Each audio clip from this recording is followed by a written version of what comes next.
warahmatullahi wabarakatuh.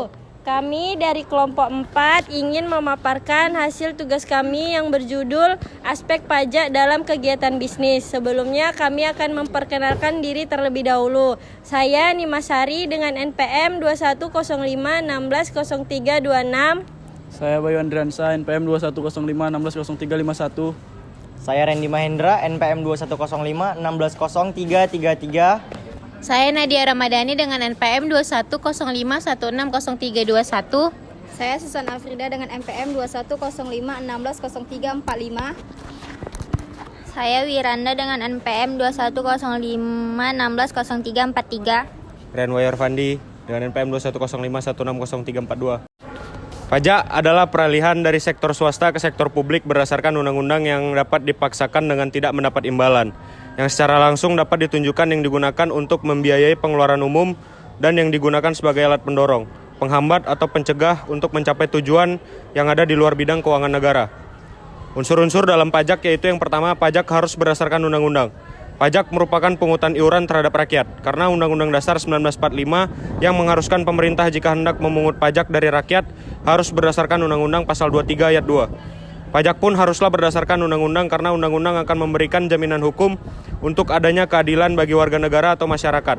Akan tetapi, timbul pertanyaan mengapa negara atau pemerintah harus memungut pajak dari rakyat. Yang pertama, teori asuransi. Negara bertugas melindungi rakyat dan harta bendanya. Yang kedua, teori kepentingan pemungutan pajak didasarkan pada kepentingan orang demi negara. Yang ketiga, teori gaya pikul. Beban pajak untuk masyarakat harus sama besarnya. Artinya pajak harus dibayar sesuai dengan daya pikul masing-masing orang. Yang selanjutnya, teori bakti. Dasar keadilan pemungutan pajak terletak pada hubungan masyarakat dengan negara. Dan yang terakhir, teori asas daya beli. Dasar keadilan terletak pada akibat pemungutan pajak. Yang kedua, pasar tidak mendapat imbalan langsung. Karena tidak mendapat imbalan secara langsung, pemungutan pajak harus memenuhi syarat tertentu. Syarat-syarat tersebut adalah sebagai berikut. Yang pertama, pemungutan pajak harus adil. Yang kedua, pemungutan pajak harus berdasarkan undang-undang. Yang ketiga, pemungutan pajak tidak mengganggu perekonomian. Yang keempat, pemungutan pajak harus efisien. Yang kelima, sistem pemungutan pajak harus sederhana. Adapun fungsi pajak, yang pertama ada fungsi budgeter. Maksudnya pajak yang dipungut oleh pemerintah kepada rakyat dapat digunakan untuk membiayai pengeluaran umum atau pembangunan dan rutin yang setiap tahunnya tergambar melalui anggaran pendapatan dan belajar negara atau APBN. Yang kedua ada fungsi mengatur. Fungsi mengatur ini dapat ditarik kalimat sebagai alat pendorong, penghambat atau pencegah untuk mencapai tujuan. Dengan demikian, pajak sebagai alat mengatur atau melaksanakan kebijakan pemerintah dalam bidang sosial ekonomi. Pengelompokan pajak yang pertama ada menurut golongannya. Pajak langsung yaitu pajak yang harus dipikul sendiri oleh wajib pajak dan tidak dapat dibebankan atau dilimpahkan kepada orang lain. Yang kedua, pajak tidak langsung yaitu pajak yang secara tidak langsung dapat dibebankan atau dialihkan kepada orang lain menurut sifatnya. Yang pertama, pajak subjektif yaitu jenis pajak yang didasarkan pada subjeknya atau wajib pajaknya. Yang kedua, pajak objektif yaitu pajak yang didasarkan pada objeknya tanpa memerhatikan subjeknya menurut lembaga pemungutan. Yang pertama, pajak pusat yaitu pajak yang dipungut oleh pemerintah pusat dan digunakan untuk membiayai rumah tangga negara. Yang kedua, pajak daerah yaitu pajak yang dipungut oleh pemerintah daerah dan digunakan untuk membiayai rumah tangga daerah. Sistem pemungutan pajak.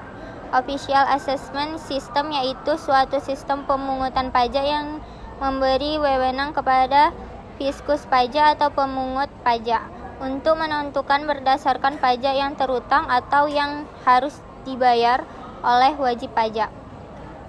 Yang kedua, self-assessment system yaitu sistem yang memberikan wewenang penuh kepada wajib pajak untuk menentukan atau menghitung sendiri berdasarkan pajak yang akan dibayar. Yang ketiga, withholding system yaitu sistem yang memberikan wewenang penuh kepada pihak ketiga atau bukan fiskus dan wajib pajak untuk menentukan atau menghitung berdasarkan pajak yang akan dibayar oleh wajib pajak. Tarif pajak. Ada 3 macam tarif pajak. yaitu yang pertama tarif sepadan, yang kedua tarif tetap, yang ketiga tarif progresif. Adapun ketentuan umum pajak. Ketentuan umum pajak dan tata cara perpajakan diatur dalam UU 16 tahun 2000 tentang perubahan kedua Undang-Undang Nomor 6 tahun 1983 tentang ketentuan umum dan tata cara perpajakan. Pajak yang terutang adalah pajak yang harus dibayar pada suatu saat dalam masa pajak, dalam tahun pajak atau dalam bagian tahun pajak menurut ketentuan peraturan perundang-undang perpajakan. Perusahaan kena pajak adalah perusahaan sebagaimana dimaksud di atas yang melakukan penyerahan barang karena pajak dan atau penyerahan jasa kena pajak yang dikenakan pajak berdasarkan Undang-Undang Pajak Pertambahan nilai 1984.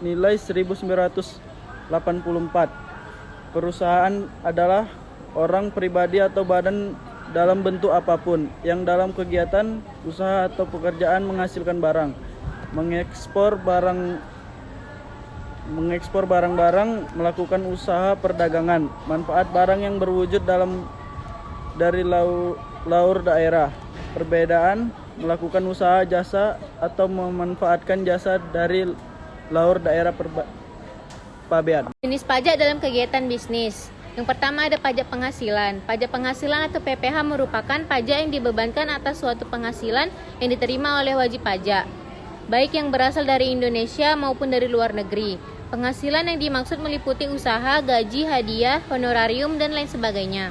Dalam Undang-Undang Pajak Penghasilan Nomor 17 Tahun 2000 yaitu orang pribadi dan warisan yang belum terbagi sebagai suatu kesatuan menggantikan yang berhak. Yang kedua badan, yang ketiga bentuk usaha tetap. Adapun objek pajak penghasilan yang merupakan objek pajak setiap tambahan kemampuan ekonomis yang diterima oleh wajib pajak, baik yang bersalah dari Indonesia maupun dari luar negeri, yang dapat dipakai untuk menambah kekayaan wajib dan dalam bentuk apapun. Yang kedua ada pajak pertambahan nilai barang jasa dan pajak penjualan atas barang mewah, yaitu pungutan yang dikenakan pada pertambahan nilai suatu barang. Sementara PPNBM adalah pajak tambahan yang khusus ditetapkan bagi barang bersifat mewah. Kemudian ada pajak masukan, yaitu pajak pertambahan nilai yang seharusnya sudah dibayar oleh pengusaha kena pajak. Selanjutnya pajak keluaran, yaitu pajak pertambahan nilai terutang yang wajib dipungut oleh pengusaha kena pajak yang melakukan penyerahan barang kena pajak. Objek pajak atau barang suatu yang dikenakan pajak pertambahan nilai adalah sebagai berikut. Yang pertama ada penyerahan barang kena pajak di dalam daerah pabean yang dilakukan oleh pengusaha. Yang kedua, impor barang kena pajak. Yang ketiga, penyerahan jasa kena pajak di dalam daerah pabean yang dilakukan oleh pengusaha. Yang keempat, pemanfaatan barang kena pajak tidak berwujud dari luar daerah pabean di dalam daerah pabean. Yang terakhir adalah ekspor barang kena pajak oleh pengusaha kena pajak. 3. Bea perolehan hak atas tanah dan bangunan. Bea perolehan hak atas tanah dan bangunan adalah pajak yang dikenakan atas perolehan hak atas tanah dan bangunan, yang selanjutnya disebut pajak atau pasal 1 huruf 1 Undang-Undang Nomor 20 Tahun 2000 tentang perubahan atas Undang-Undang Nomor 21 Tahun 1997 tentang bea perolehan hak atas tanah dan bangunan. Hal-hal yang menjadi objek pajak dalam hal ini adalah perolehan hak atas tanah dan bangunan yang meliputi 1. Pemindahan hak karena jual beli, tukar menukar, hibah, hibah wasiat, waris, penggabungan usaha, peleburan usaha, pemekaran usaha, hadiah. 2. Pemberian hak baru karena 1. Kelanjutan pelepasan hak, 2. Di luar pelepasan hak. Yang keempat, pajak bumi dan bangunan. Pajak bumi dan bangunan adalah suatu jenis pajak yang dikenalkan atas bumi atau tanah dan bangunan, baik atas hak milik, hak guna bangunan, hak pakai, dan hak-hak atas rumah susun. Oleh karena itu, kalangan pelaku bisnis pajak bumi dan bangunan ini sangat perlu mengetahui dan memantau ketentuan-ketentuan yang mengaturnya agar mereka dapat mengantisipasi terus kegiatan bisnisnya sehari-hari. 5. Pajak atas bea materai. Pajak atas bea materai merupakan pajak yang dikenal terhadap dokumen yang menurut Undang-Undang Biaya Materai menjadi objek biaya materai. Sekian dari hasil pemaparan kami. Jika ada kekurangan kami mohon maaf. Kami akhiri. Wabillahi taufiq wal hidayah. Wassalamualaikum warahmatullahi wabarakatuh. Dadah.